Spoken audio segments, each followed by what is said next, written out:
Hello, welcome to Read Together, and we'll be reading the book A Sacred Sorrow by Michael Card. And I'm going to be reading chapter 1, um, perhaps have a discussion, just a quick summary at the end of chapter 1, and I'll be reading through each chapter for you. Here we begin.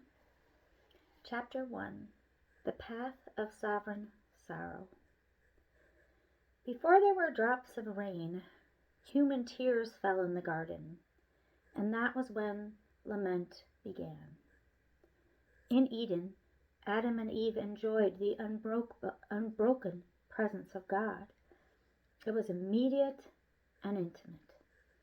His hesed, an untranslatable Hebrew word, often rendered loving kindness, was a given, reliable as the fresh, newly created air they both breathed. Then, in a moment, when the presence seemed somehow impossibly absent, in some foreign corner of the garden, Satan the accuser and ultimate cause of all lament, called into question the hesed of God. Here is some wonderful life-giving fruit that he does not want you to have, he in effect hissed at Eve. He longed to deceive the first couple into believing that in order to know God, they only needed to know and receive his gifts. The great lie was that God's gifts were all that he was. The temptation was to believe that if the gift could not be had, then it was somehow not really real, and neither was God's love. Do these vile whisperings sound at all familiar to you? Do you remember ever hearing them in some dark, forgotten corner of your heart? When it seemed his presence was absent, the accuser accused God of acting in a way inconsistent with his hesed. After all, someone who is truly loving does not keep good gifts from his children, does he? Why doesn't he? Where is he? And so the bite was taken. But it was not simply the bite itself that caused the fall and gave birth to the first groanings of lament from both creature and creation. The bite was only a consequent act of disbelief.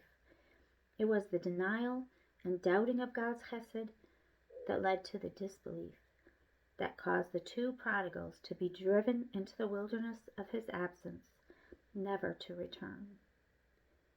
It was bound up with the misbelief that God was only the sum of his gifts and no more.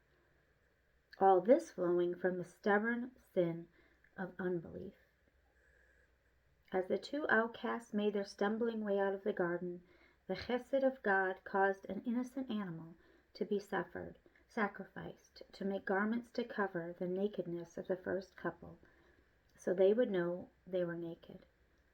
By such sacrifices their sins would be covered until the time when they would be washed away by a final, torrential wave of hesed that would break down the hillside of Golgotha, as one who was himself the presence of God, would cry out in lament.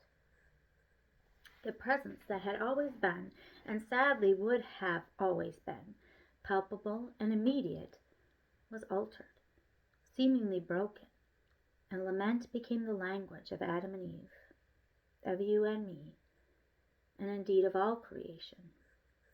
See Romans 8:22. Hesed disbelieved. Presence seemingly broken. The lamentable journey began through Adam for all mankind, but the heartbreaking sorrow of the three, Adam, Eve, and God, was not and could never be beyond his perfect intention.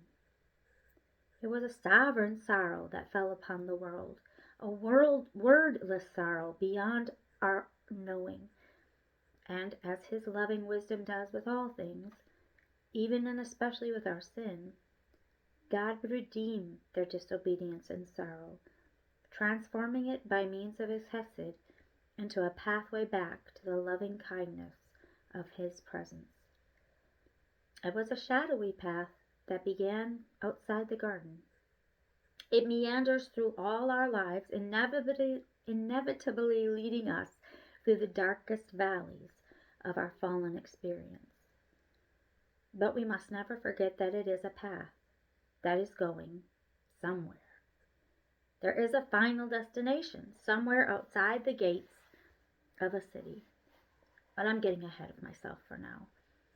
As we make our way along the shadowy twists and turns of the way of lament, two questions confront us again and again. They are echoes of the experience of the first couple in the garden. If you dig deeply enough, you will discover that one or both of them lie at the heart of every lament from Job's to Jesus's. The two fundamental questions of complaint: God, where are you? Presence.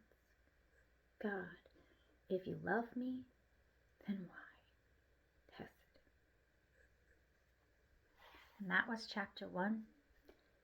And I think the last two questions are a good summary that you can meditate on. Is in the times that we're really hurting and wondering if how to deal with our grief and pain, is to think of those two questions we might be asking. God, where are you? And God, do you really love me? And we can keep reading in the chapters and in the Word to open and hear God tell us the truth about that he is here, and we'll get more to it later, and that he does love. Thank you for listening to chapter 1.